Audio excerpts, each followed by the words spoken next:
Hey there, in this video I will show you exactly how to check deleted messages on WhatsApp.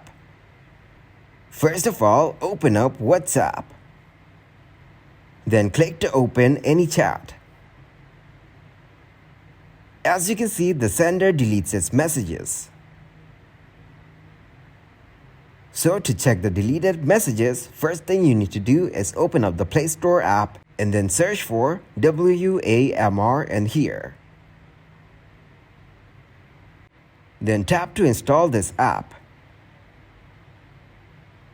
Once the installation is complete, click to open the app. After getting into the app, click on the menu from the top left corner. Tap on Manage and select WhatsApp from here. Then go back, and now you can read all the text which has been deleted from your WhatsApp. To view the deleted messages, open up the app, click on Menu from the top left corner. Click on WhatsApp from here. It will take you to all of your chats where you can see the deleted messages from your WhatsApp.